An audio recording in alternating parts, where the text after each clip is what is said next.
Cancel your dinner plans and cook this hearty one-pot butternut squash and chickpea tagine. Often one-pot dishes are, to be honest, a little bit boring, but this tagine is full of flavour and it has a delicious herby tofu topping that delivers a protein, healthy fat and mineral boost to this recipe. I've also included a couple of side dishes that are quick and simple but still deliver on flavour. If you're new here, my name is George. I've been cooking since I was 12 and I post weekly cooking videos that I promise are worth sticking around for. So let's get into this recipe. Start by getting a large pan onto a medium heat, and then we'll go in with 2 tablespoons of olive oil, or you can go oil free and just add a splash of water.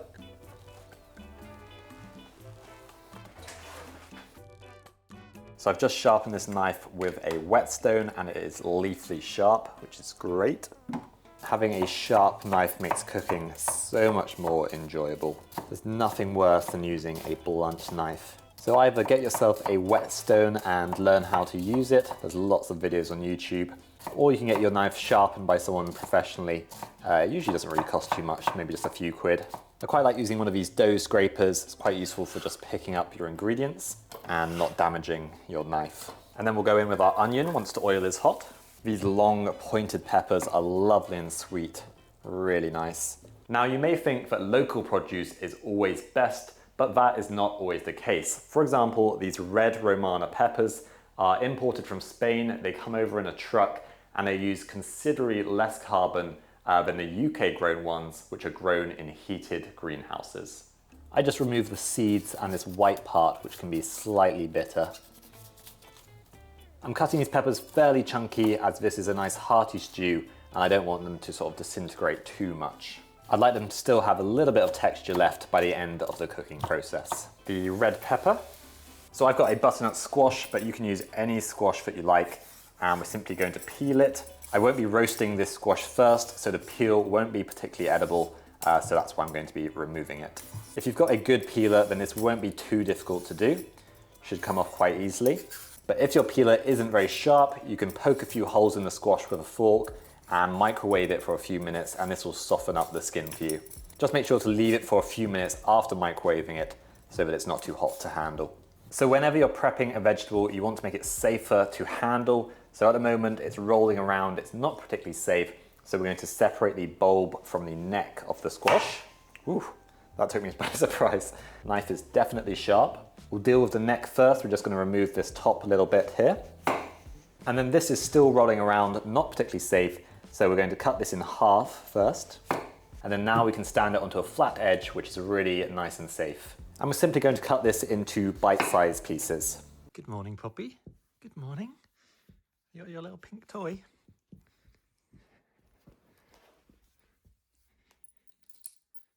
Good girl.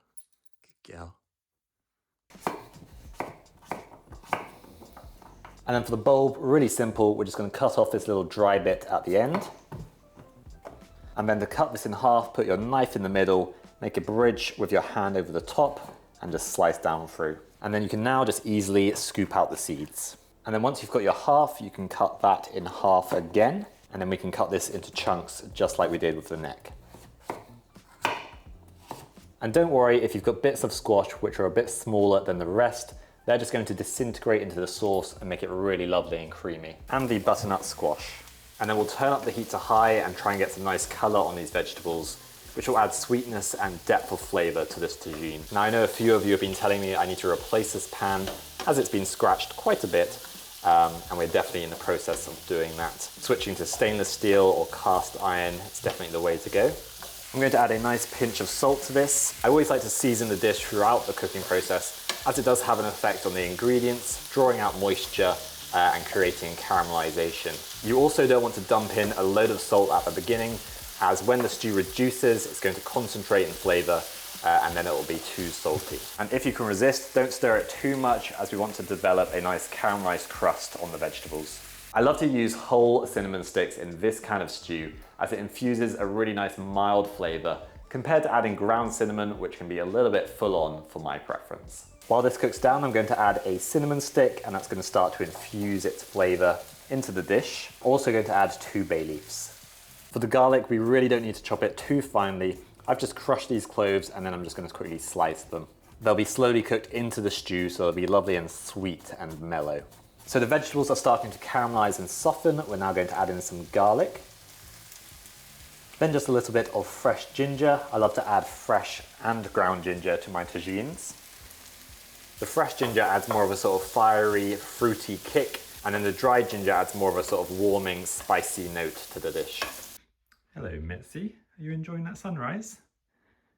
That is beautiful. And we'll just let this cook out for a couple minutes.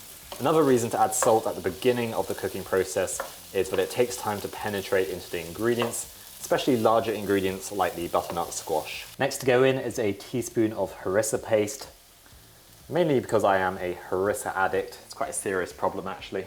But in all seriousness, it has a lovely smoky, fragrant and spicy flavor that is going to be delicious in this dish. If you don't have Harissa, you could just add some smoked paprika. Won't be quite the same, but it's going to add a similar sort of flavor profile. You could add a bit of fresh chili as well if you wanted, if you don't have Harissa. And then for our ground spices, I've got a good amount of ground coriander, which is lovely and citrusy and lemony, some ground ginger, ground cumin, turmeric, and a little bit of ground clove.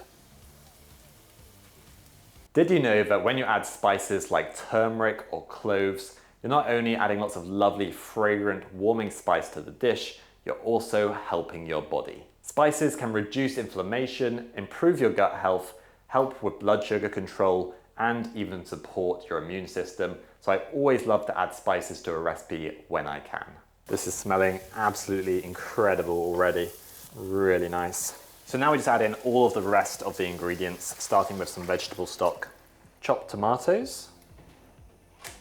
Now optionally, you can add some preserved lemon, and generally you only use the skin and you remove the pith and the seeds. Sometimes I'll just remove the seeds because the pith does have quite a lot of flavor in it, but it is slightly bitter. And then I'm just going to finely slice it. Preserved lemon, it's sweet, it's salty, and it's got a really concentrated sort of tangy lemon flavor. If you can't find preserved lemon, you can add some lemon zest. It won't be quite the same, but it will still be delicious. Then the preserved lemon. You can add any dried fruit to this dish, from apricots to sultanas. It's totally up to you, or just leave them out, but they do add a really lovely chewy texture and sweetness to the dish.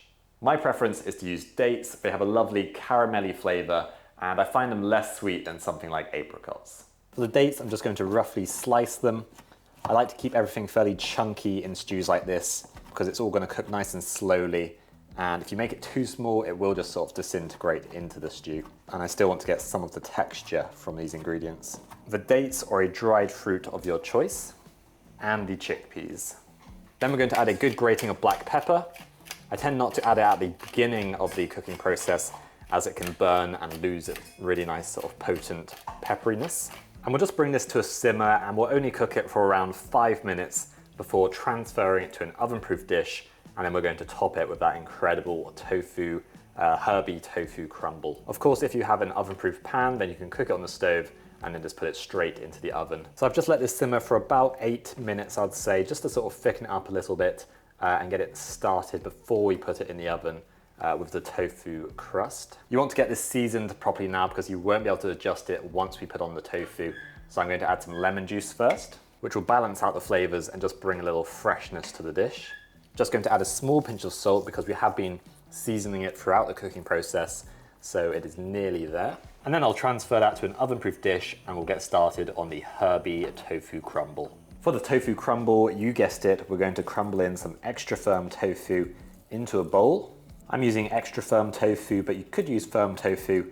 Just make sure you press it first. Otherwise, it won't go nice and crispy on the top of our tagine. And then tagine is often topped with some toasted flaked almonds. So I'm going to add some ground almonds into our crispy tofu topping.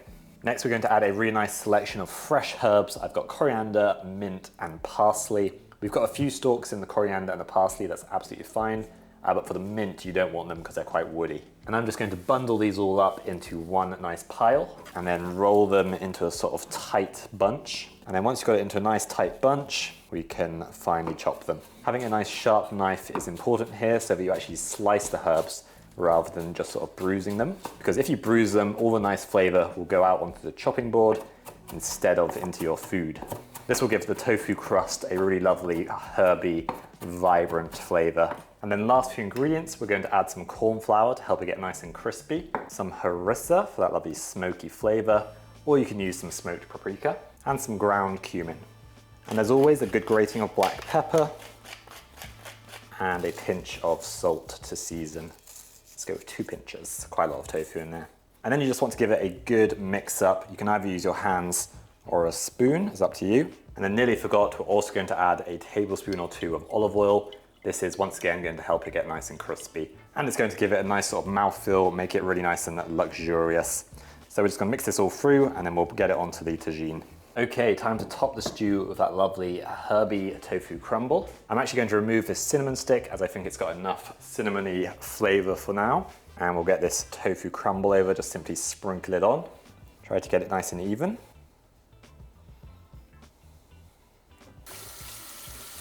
Okay, that is looking perfect. I'm going to add one last little drizzle of olive oil over the top, help it get really nice and crispy.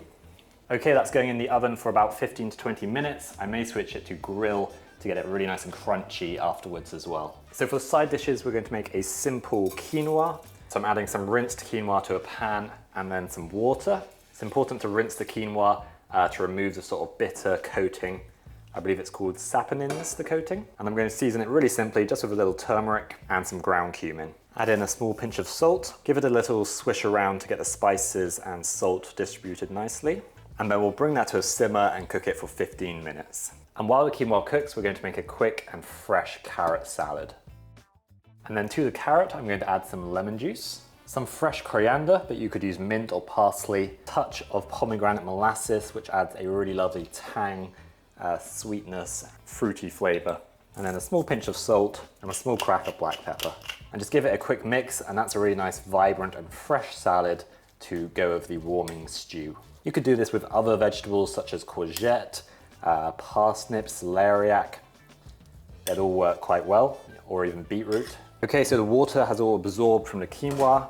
I'm going to turn off the heat and then just place a tea towel over the top and leave it to steam. And there you go, there is your crunchy herby tofu topped tagine.